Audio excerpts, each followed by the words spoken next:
people. So metabolism is huge. Metabolism is how we lose weight and how we keep weight off and keep ourselves at healthy weights. So I'm gonna spitball some common things that have to do with metabolism. And if anybody has any comments, you can chime in. I will talk back. I think I can see people chime in now. All right. So one of the big things and why we struggle with obesity in America today is sitting for too long drops your metabolism, drops it like a rock. Lack of movement, your body's smart. It slows down. It's like, hey, you're not moving. I can conserve energy. I don't need to move. So it just slows down. It doesn't need to work as hard. And then even for the most intense exercise, you can work out for an hour a day and you can just go hard. And yeah, your metabolism is going to be elevated for a couple hours after that. But if you're sitting the 23 hours the rest of the day, it's still going to start to plummet. So that's why it's important to move throughout the day. You can't just sit all day. One of the best ways to keep your metabolism going, the general rule of thumb, is to kind of make sure you're getting up every couple of hours. So if you're a Netflix binger, every couple episodes when it says, "Are you still watching?" maybe that's your cue to get up and move around.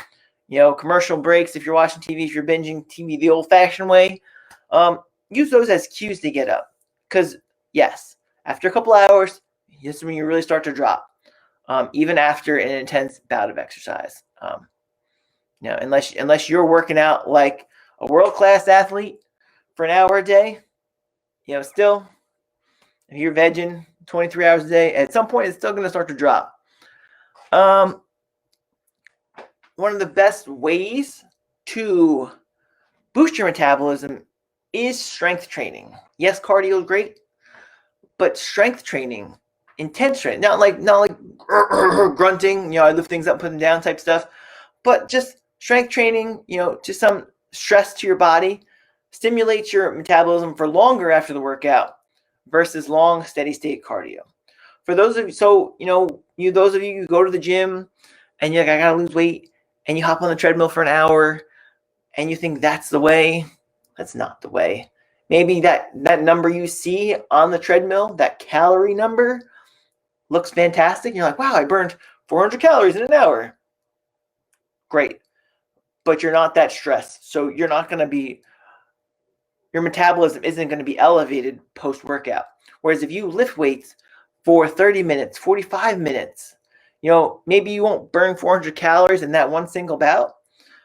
But if you do it strenuously, put enough stress on your body, your metabolism is going to be elevated for a lot longer throughout the rest of the day, provided you're not sitting like a couch potato all day.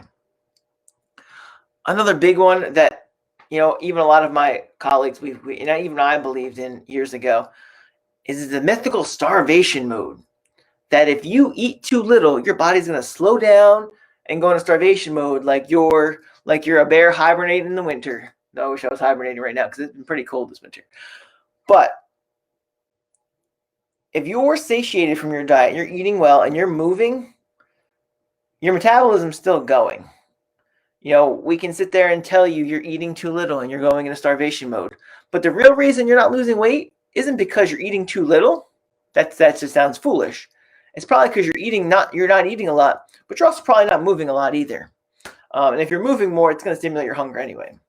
So in general, on a most case basis, yes, starvation mode is a myth. It's a myth. If you hear any fitness tell you there's starvation, you're in starvation mode because you're not eating enough, tell them it's full of shit. Sorry, help boost your metabolism if you can handle them.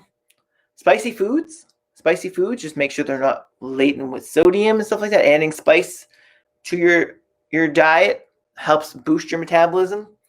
Caffeine, that's why coffee without a whole bunch of crap in it, black coffee, I know a lot of people can't do that. Black coffee, that caffeine helps stimulate your metabolism a little bit, elevates it for a couple hours, especially if you're going to be sitting for a while. It'll help boost it a smidge. And spicy foods help boost your metabolism. Again, make sure it's healthy spice with healthy meals and healthy cooked meals. Spicy wings from Popeyes or from KFC or Buffalo Wild Wings aren't always necessarily the health. So you're going to get the spice, but you're going to get a whole bunch of other bad stuff too. All right.